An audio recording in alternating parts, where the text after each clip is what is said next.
जिन ग्रामीणों की जल जंगल जमीन पर माइनिंग से लौ आय निकालकर करोड़ों कमा रही है, आज वही पुष्पा स्टील एवं माइनिंग प्राइवेट लिमिटेड कंपनी ग्रामीण की मूलभूत सुविधा देने से नकारते नजर आ रही है। यह मामला लौ आयस्क चेमल माइंस में कई अनियमितता के बावजूद प्रशासन की सुस्ती समझ में परे है।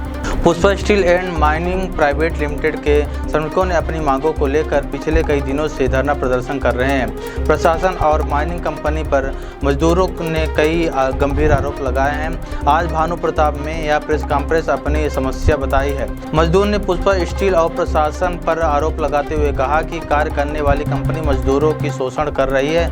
महज 12 दिनों से काम देकर अपनी जिम्मेदारी से पल्ला झाड़ने लगी है।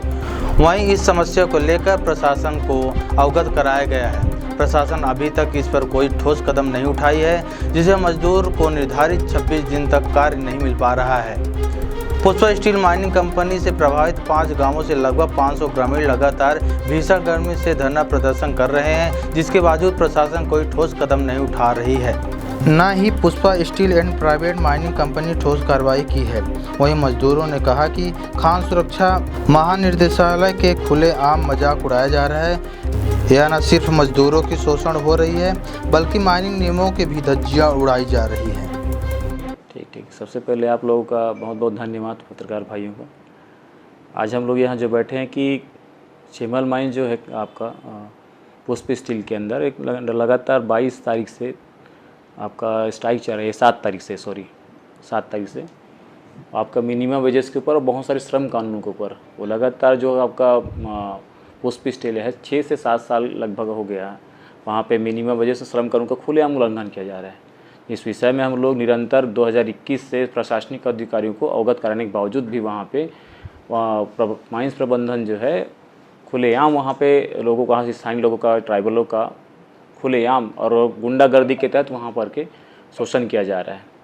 जितने भी राइट्स होता है कि श्रम कानूनों को जब तक आप वहाँ पे इम्प्लीमेंटेशन नहीं करते तब तक माइंस ओपन नहीं होता। लेकिन हम इस चीज़ों के बारे में 2021 से प्रशासनिक अधिकारियों को सूचनात करने के बावजूद भी उनके ऊपर कोई कार्रवाई नहीं की गई।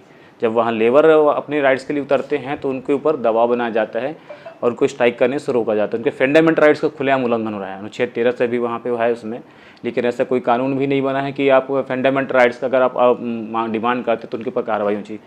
जबरन वहाँ पे लोगों को धमकाया जाता है, उनके ऊपर केसेस FIR किया जाता है कि आपको ऐसा नहीं मिलेगा। तो ये तो एक तरीके से इलीगल कानून चल रहा है यहाँ पे कि आप भाई जो गलत कर उनके फेवर में नहीं होकर के आप उनके विरोध में आना चाहिए। जो वाकई में संविधान के साथ चलते हैं तो उनके साथ आपको खड़ा होना चाहिए।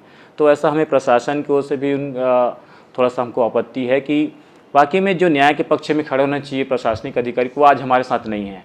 और वहाँ के लोग अपने आप को आज के डेट में समझ रहे हैं कि वाकई में आज पूंजीपतियों का राज इस देश में है, न कि वहाँ के गरीब शोषित जनताओं का। वहाँ पे देखने पे यही पता चलता है हमारे साथ। और रही सारी लगातार जो घटनाएं हो रही वहाँ पे कि हम चाहते कि मिनिमम जो चीज़ें हैं वो वहाँ के लेबरों को मिलनी चाहिए। आज तक 7 साल हो गए उनको 26 दिन का रोजी नहीं दिया गया। जब 2022 में हम लोग लास्ट महीना 11-12 महीना में जब एलिगेशन DLC के पास लगाए तब कहीं जा करके 2022 के अंतिम माह में 11-12 महीना में उनको मिनिमम वेजेस दिया गया। अदरवाइज़ उनको कोई भी लेबर रूल्स के तहत कोई भी चीज़ें सेफ्टी इक्विपमेंट है, उनके सेफ्टी से जुड़े हुए बहुत सारी चीज़ें उनको बिल्कुल नहीं किया जाता। अब अच्छा, वहाँ पर ख़ास बात ये होती जब भी आप माइंस चालू करेंगे तो लेबर लॉ के तहत बाकायदा आपका B फॉर्म भरा जाता है, आपका विजिटिंग कार्ड होता है, अटेंडेंस कार्ड। ऐसा कहीं भी न आज हो रहा है न कल भी हो रहा था। इस विषय के बारे में हम लोग पूर्व में अभी 22 तारीख को हम लोग ने संज्ञान लेकर के वहाँ पे GM के साथ उनके बैठक हुआ और SDM महोदय थे, SP महोदय थी, SDOP महोदय थे। ऐसे बहुत सारे प्रशासनिक अधिकारियों का आपका वहाँ के संबंधित थाने में बैठा 305 लोग हैं टोटल लेबर। और वहाँ पे जो समिति का जो निर्माण किया गया है वो प्रबंधन के द्वारा ही निर्माण किया गया है। क्योंकि किसी भी आप समिति की जब आप हमारे पास एक करारनामा बनाया गया है, जबकि बताइए इस देश के अंदर 1947 में स्थायी कानून बना दिया गया है, उसके ऊपर अस्थायी कानून बनाने का अधिकार किसी कलेक्टर को नहीं है। श्रम कानूनों को देखने के लिए बाकायदा इस राज्य के अंदर श्रम को लेबर कोड बना हुआ है रायपुर में, जिसके संरक्षण उनके जो संरक्षण चलते हैं उनका DLC है, RLC है। मिनिमम ईयरली इनका जो दिया गया खनिज शाखा के हिसाब से 4 लाख मीट्रिक टन होना चाहिए। मोनेट कंपनी में मिनिमम लोग भी हैं वहाँ पे 160 से 65 लोग हैं, फिर भी उनको 26 दिन का मिनिमम रोजी दिया जाए, मिनिमम वेज जो बोलते हैं।